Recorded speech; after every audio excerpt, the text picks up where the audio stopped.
Hey y'all. Now y'all, we in day 3 of Sonya Massey and Sean Grayson trial. Okay, really it's Sean trial, okay? But you heard from the prosecutor and the defendants, okay? Um it was some things that went down in there today, and we're gonna get into it. I'm gonna break it down after this. The former Sangamon County Sheriff's deputy charged with the murder of Sonya Massey. Today, jurors heard opening statements and testimony from 4 witnesses. Our Spencer Davis joining us now here in studio, while the rest of our team is in Peoria, bringing us all of the very latest. Spencer, I know you're going to give us a breakdown of that witness list just in a couple of moments, but first let's send it over to our Don Sterling and Monique Davis, who are live outside of that courthouse with the latest. Thank you so much, Eliza and Spencer. And Monique will join me in just a couple of minutes to talk about reaction from inside the courtroom. But opening statements did start just after 9 this morning. And Sangamon County State's Attorney John Milheiser actually walked the jurors through the day Sonya Massey was shot and killed.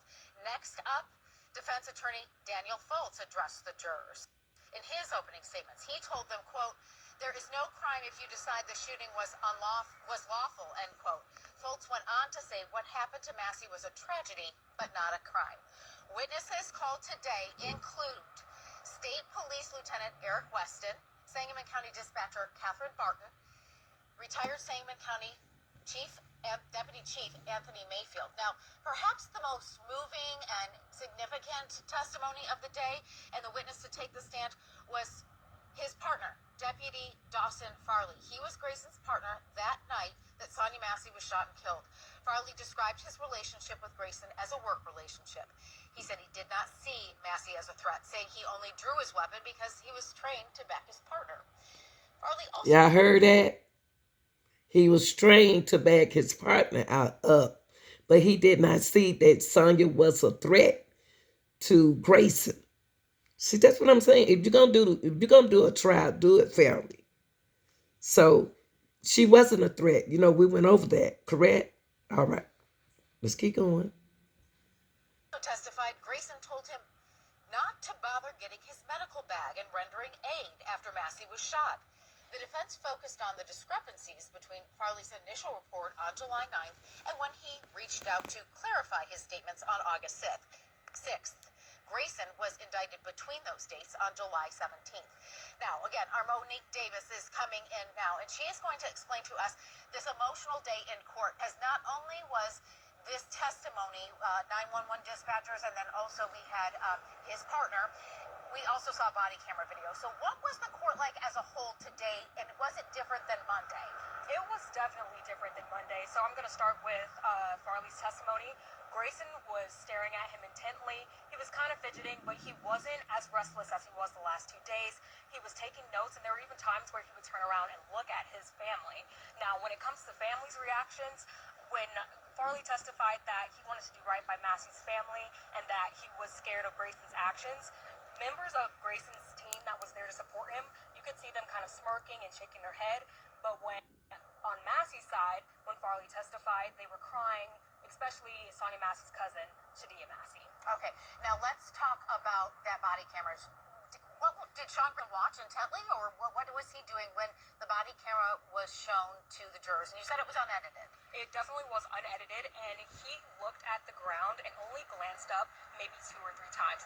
He was staring at the ground, and it was very emotional. You could even see some of the jurors in the back. They were passing out tissues to each other. Oh, One juror wow. even stopped looking at the body cam footage, and he looked down. You could tell that he was clearly distressed. The family members on both sides, you could hear them crying. One member for Grayson's family, he even looked down, shook his head, and put his hands in his face in his hands. All right, Monique, thank Oh, you again. my God. Another emotional day, I'm sure, tomorrow as witnesses will again start taking the stand at 9 a.m. Thank you, Monique. Now, we have received the full list of witnesses the prosecution does plan to call, but we're still waiting on the defenses.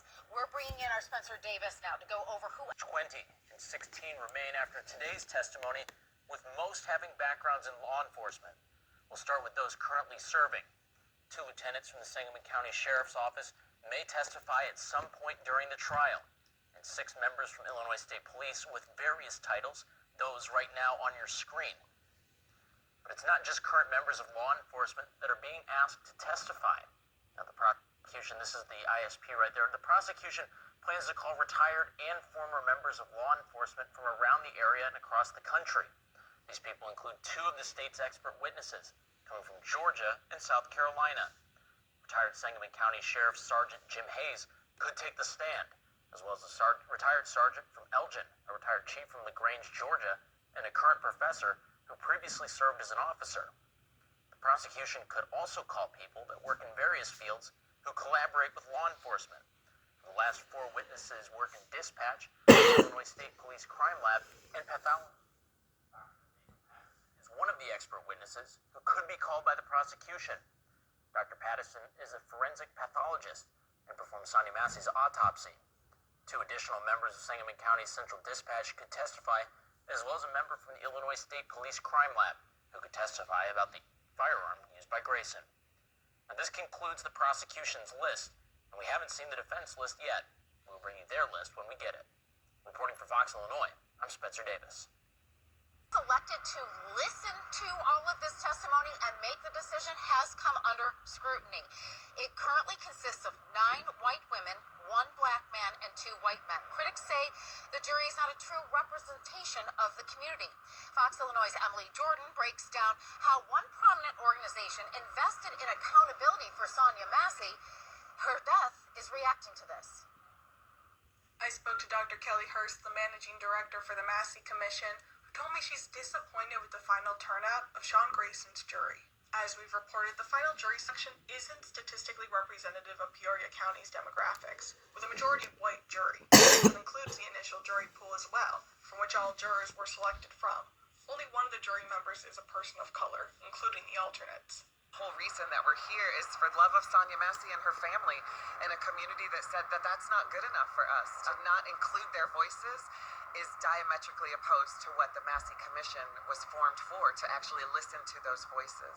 It just means that this is another voice, another population that is not being heard from once again. Dr. Hurst said that she's looking forward to seeing what the rationale was for the final jury selection. She argues that it's not as if Peoria County didn't have black women in the county who could have served. Earlier this week, I spoke to Christian County State's Attorney John McWard about how the jury selection process works. McWard says both the prosecution and defense are looking for jury members to appeal to their argument. I asked how those influences are balanced to keep jury selection fair. It's really based on just the jury pool. So it's not strategically we're sending jury subpoenas to one neighborhood over the other. It's supposed to be a fair cross section.